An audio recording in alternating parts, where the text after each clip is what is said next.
नमस्कार, जय हिंद दोस्तों। इस लेक्चर में हम बात करने वाले हैं अध्याय 1 कक्षा 10 वास्तविक संख्याओं के अंतर्गत पढ़ने वाले हैं इस लेक्चर में अपरिमेय संख्याओं का पुनर्भ्रमण। अर्थात यहाँ पर हम बात करने वाले हैं अपरिमेय संख्याओं की। अपरिमेय संख्याओं को समझने के पहले हम थोड़ा सा परिमेय संख्या के बारे में पढ़ लेते हैं कि परिमेय संख्याएं क्या कहलाती हैं। तो परिमेय संख्याओं की यदि हम बात करें तो ऐसी संख्याएं जिन्हें हम P/Q के रूप में व्यक्त कर सकते हैं, ऐसी संख्याएं हम डेफिनेशन लिखते हैं। ऐसी संख्या जिसे हम P/Q, लेकिन Q 0 के बराबर नहीं होना चाहिए और साथ ही P व Q क्या है?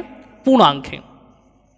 P और Q पूर्णांक हैं, तो ऐसी संख्याएं हमारी कहलाती हैं परिमेय संख्याएं।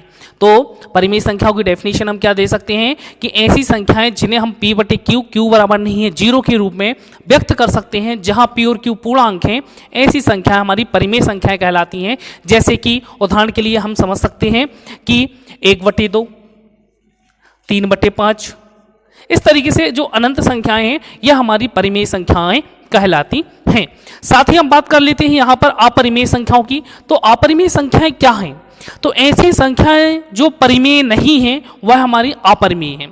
तो हम परिभाषा दे सकते हैं कि ऐसी संख्याएं जिन्हें हम P/Q के रूप में व्यक्त नहीं कर सकते वह हमारी संख्या अपरिमेय संख्याएं कहलाती हैं।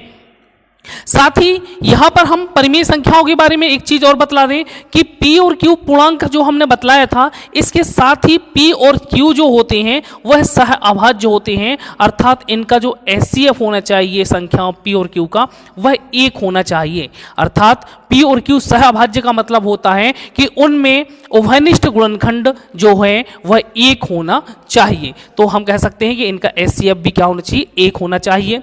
तो इस तरीके से हमने परिमेय और अपरिमेय संख्याओं की परिभाषा देखी। अपरिमेय संख्याओं के अंतर्गत कुछ उदाहरण दिए गए हैं, जैसे कि √2, √3, √15, पाई, ऋण करनी 2/3 और इस तरीके से ये संख्याएं जो हैं हमारी अपरिमेय संख्याएं कहलाती हैं। तो परिमेय संख्या और अपरिमेय संख्याओं से बहुत ही महत्वपूर्ण प्रश्न बनते हैं, जैसे कि करनी 2 एक अपरिमेय संख्या है, करनी 3 एक अपरिमेय संख्या है, करनी 15, करनी 7, ये सभी अपरिमेय संख्या होती हैं। इनको हमें सिद्ध करना होता है। तो यहाँ पर प्रमेय 1.3 हमें दिया गया है। तो इस प्रमेय को यदि हम देखें, प्रमेय 1.3 है। मान लीजिए P एक अभाज्य संख्या है, यहाँ पर P एक अभाज्य संख्या है और P a वर्ग को विभाजित करती है। यहाँ पर P यदि एक अभाज्य संख्या है, अभाज्य संख्या, और यहाँ कहा गया है यदि P जो है वह a वर्ग को विभाजित करती है तो P a को भी विभाजित करेगी। तो जो P है वह a को भी विभाजित करेगी, a को भी विभाजित करेगी। यह कहा गया है विभाजित करेगी, जहां a जो a है वह एक धनात्मक पूर्णांक है, धनात्मक पूर्णांक।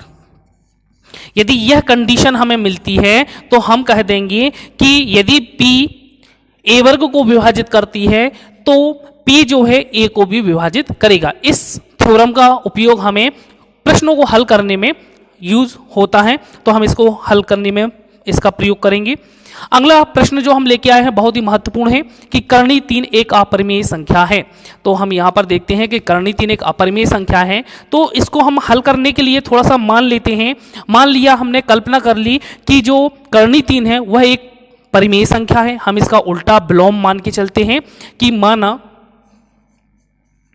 माना करनी 3 एक परिमेय संख्या है, परिमेय संख्या है। यदि करनी 3 एक परिमेय संख्या है तो क्या हम करनी 3 को P/Q के रूप में लिख सकते हैं? तो करनी 3 बराबर P/Q, P/Q के रूप में लिख सकते हैं क्योंकि ये परिमेय संख्या की डेफिनेशन होती है और जो Q जो है 0 के बराबर नहीं है। और साथ ही लिख सकते हैं जहां P व Q पूर्णांक हैं, P व Q पूर्णांक हैं तथा ये कैसे होते हैं? सह अभाज्य होते हैं। अर्थात इनका जो HCF है वह PQ का 1 है। तो HCF इनका क्या हो जाएगा? 1 हो जाएगा। यदि ये परिमेय संख्या हम इसको लेके चले हैं, सहभाज्य हैं, यह हमारी कल्पना है, तो यदि हम इसका पक्षांतर कर दें तो कर्णी 3 के साथ q पक्षांतर हो जाएगा, तो यहाँ पर क्या हो जाएगा, कर्णी 3 इंटू क्यू बराबर p। हम इस कर्णी 3 जो है इसको हम अलग करेंगे, कर्णी को अलग करेंगे तो हमें क्या करना पड़ेगा, दोनों पक्षों का वर्ग। तो हम यहाँ लिखते हैं दोनों पक्षों का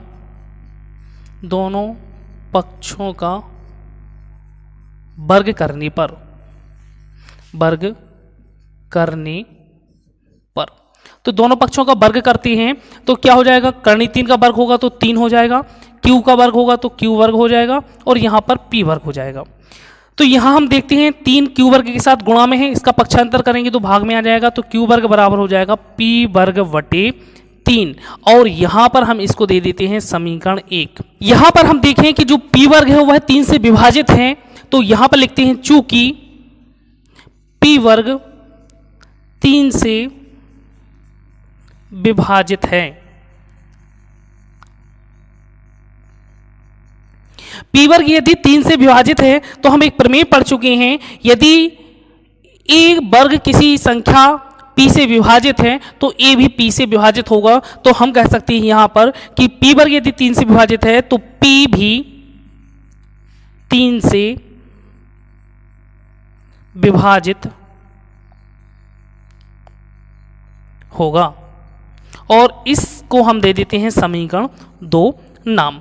तो यहाँ पर हमने देखा सबसे पहले तो कर्णी 3 एक अपरिमेय सिद्ध करना था, तो हमने इसको मान लिया कि कर्णी 3 एक परिमेय है, हमने एक कल्पना लेके चल रहे हैं। तो हमने कर्णी 3 को p बटे q के रूप में लिखा, q बराबर नहीं है 0, जहाँ p और q पूर्णांक है तथा HCF PQ का 1 है, अर्थात उनमें कोई भी अभाज्य गुणनखंड उभयनिष्ठ नहीं है 1 के अलावा। साथ ही हमने q का पक्षांतर किया है, दोनों पक्षों का वर्ग करने पर हमें 3 q वर्ग बराबर p वर्ग, हमने 3 का पक्षांतर किया है तो q वर्ग बराबर p वर्ग बटे 3, इसको हमने समीकरण 1 नाम दिया था। साथ ही यहाँ हमने देखा कि जो p वर्ग है वह 3 से विभाजित है, तो हम एक प्रमेय पढ़ चुके हैं, प्रमेय 1.3, तो p भी जो होगा 3 से विभाजित होगा, हमने इसको समीकरण दिया 2। यदि हम समीकरण यहाँ पर देखते हैं कि जो p है 3 से विभाजित है, यदि संख्या p 3 से विभाजित है तो हम यहाँ मान लेते हैं, माना कि जो p होगा उसके गुणनखंड में कहीं ना कहीं तो 3 होगा, इसलिए हम मान लेते हैं कि जो p का मान होगा वह 3k, मतलब 3 का जो गुणनखंड होगा वह p का मान होगा कोई भी। तो हम इसको लेके चलते हैं कि p बराबर 3 के, और इस p का मान जो 3 के है वह हम समीकरण 1 में रख देते हैं। तो p का मान हम समीकरण 1 में रखते हैं, तो लिखते हैं कि p का मान समीकरण 1 में रखने पर तो यहाँ पर p का मान रख देते हैं समीकरण 1 में, तो q वर्ग बराबर p का मान क्या है 3k का वर्ग बटे 3, तो यहाँ से q वर्ग बराबर मिलता है हमें 3 3 का 9, 9k वर्ग बटे 3, तो इसको हम सॉल्व करेंगे तो 3 का 9 3k वर्ग, तो q वर्ग बराबर हमें क्या मिल गया 3k वर्ग। अब यहाँ पुनः हम 3 का यदि पक्षांतर कर दें तो क्या हो जाएगा, q वर्ग बटे 3 बराबर k वर्ग हो जाएगा। फिर से वही कंडीशन हमें मिली कि जो q वर्ग है वह भी किससे विभाजित हो रहा है, 3 से विभाजित हो रहा है। तो हम यहां लिखेंगे कि जो चूंकि q वर्ग 3 से विभाजित है, q वर्ग जो है वह 3 से विभाजित है, इसलिए q भी 3 से विभाजित होगा। तो q भी 3 से विभाजित होगा, इसको हमने समीकरण नाम दे दिया 3। तो अब देखो जरा, हम अभी एक समीकरण बनाया था समीकरण 2, जिसमें हमने देखा था कि समीकरण जो 2 था, यहां पर हमने समीकरण 2 देखा था कि p जो है 3 से विभाजित होगा, और अभी हमने जो समीकरण 3 बनाया है उसमें हमें मिल रहा है कि जो q है वह भी 3 से विभाजित होगा। तो इससे हमें मिल क्या रहा है कि समीकरण 2 और 3 से हम कह सकते हैं कि p भी 3 से विभाजित है और q भी 3 से विभाजित है। तो हम कह सकते हैं p और q का जो अभाज्य गुणनखंड होगा वो क्या होगा, 3 होगा। तो यहां पर हम कह सकते हैं समीकरण 2 व 3 से, समीकरण 2 व 3 से हमें क्या मिल रहा है कि समीकरण 2 कहता है कि P जो है 3 से विभाजित होगा और समीकरण 3 कहता है Q भी 3 से विभाजित होगा। तो हमें मिलता है समीकरण 1 व 2 से कि HCF PQ का वह 3 होगा। HCF जो PQ का है वह क्या है 3, और हमने कल्पना क्या की थी, कल्पना हमने की थी कि जो HCF है PQ का वह क्या है 1 है। तो यह हमारा क्या हो गया, विलोम हो गया।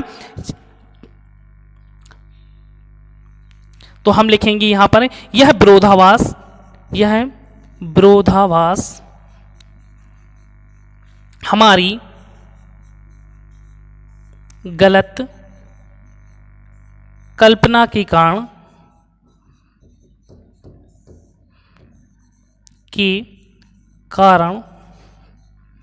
प्राप्त होता है। तो हमने लिखा कि यह विरोधाभास जो है कि HCF PQ का 3 है, यह विरोधाभास हमारी गलत कल्पना के कारण प्राप्त होता है। इसलिए हम कह सकते हैं, इसलिए करनी 3 एक अपरिमेय संख्या है।